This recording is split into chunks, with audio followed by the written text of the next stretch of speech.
مولانا عصمت اللہ صاحب، السلام علیکم ورحمۃ اللہ تعالی وبرکاتہ۔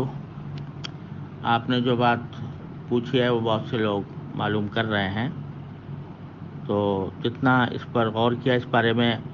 ہمارے فتوے بھی پہلے جاری ہوئے ہیں کہ عذر کی صورت میں مسجدوں کے اندر تکرار جماعت کی گنجائش ہے، اور جس عذر کی وجہ سے ہم نے وہاں امریکہ اور روس وغیرہ کے لیے یہ فتویٰ دیا تھا کہ وہاں پر تکرار جماعت ہو سکتا ہے، اور میرے فتاوی عثمانی میں بھی اس کے بارے میں ایک اچھی خاصی مفصل بحث ہے، تو وہ عذر یہاں پر بطریق اولیٰ پیدا ہو رہا ہے اس واسطے کہ مساجد میں دائیں بائیں فاصلہ چھوڑنے کی وجہ سے اور دو صفوں کے درمیان بھی فاصلہ چھوڑنے کی وجہ سے مساجد تنگ پڑ سکتی ہیں اور پورے مصلیوں کے لیے کافی نہیں ہو سکتی۔ تو اس وجہ سے بجائے اس کے کہ اتنے لوگوں کو جماعت سے محروم کیا جائے، تو اس کے مقابلے میں یہ بہتر معلوم ہوتا ہے کہ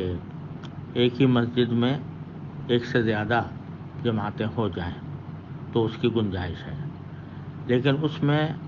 چند شرائط کا لحاظ رکھنا بڑا ضروری ہے۔ ایک بات تو یہ کہ پہلی جماعت میں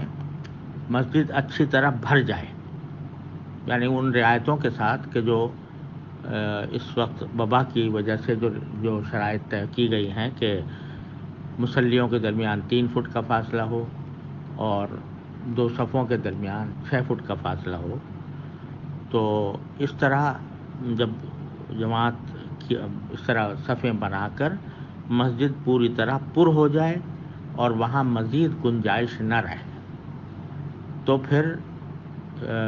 دوسرے جماعت میں یہ اندیشہ نہیں ہوگا کہ یہ پہلی جماعت کی تقلیل کا سبب ہو رہی ہے، تو اس لیے پر ہونے کا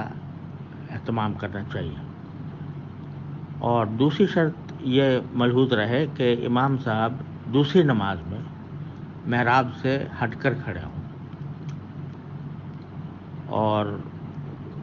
اذان خطبہ بھی ہو۔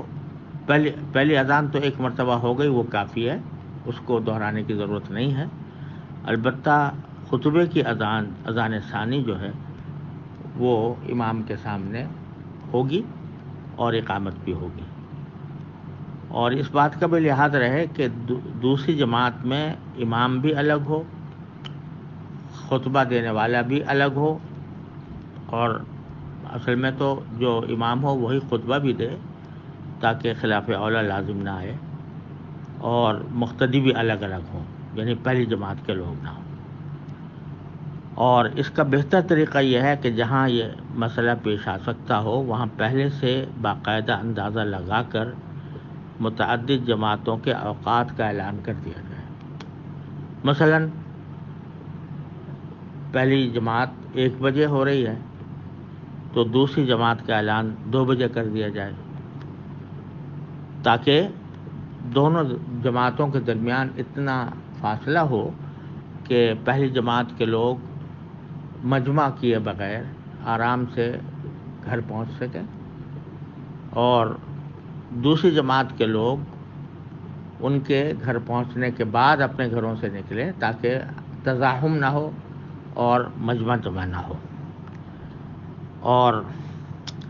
اس بات کا اعلان باقاعدہ چسپاں کر دیا جائے اور مصلیوں کو بتا بھی دیا جائے، اور اس میں اوقات کا تعین واضح ہو۔ البتہ جیسا میں پہلے بھی عرض کیا ہے کہ جو شرائط عائد کی گئی ہیں ان کا ہر طرح لحاظ رکھا جائے، مسجد کے باہر صفیں نہ بنائی جائیں، اور مسجد کے اندر بھی ان فاصلوں کا پورا لحاظ رکھا جائے جو مقرر کیے گئے ہیں۔ یہ حکم تو ان مساجد کا ہے جو باقاعدہ مسجد شرعی ہوں، اور جو مصلی ہیں جو مسجد شرعی نہیں ہیں ان میں تو بہرحال بار بار جماعت ہونے میں کوئی اشکال ہی نہیں ہے۔ اور یہ حکم صرف جمعہ کا نہیں ہے بلکہ دوسری جماعتوں کے اندر بھی اس پر عمل کیا جا سکتا ہے، تاکہ جو لوگ مسجد میں ان شرائط کے تحت نہ آنے کی وجہ سے وہ جماعت سے محروم رہ گئے ہیں تو ان کو دوبارہ جماعت میں سے نماز پڑھنے کا موقع مل سکے۔ لہٰذا یہ وہ بات ہے کہ جو میں نے میرے اب تک کے جو ہمارے یہاں سے فتاویٰ گئے ہیں اس کی بنیاد پر میں نے کہی ہے، ان کان ثوابا فمن اللہ و ان کان خطأ فمنی ومن الشیطان واللہ سبحانہ وتعالی اعلم وعلمہ اتم واحکم۔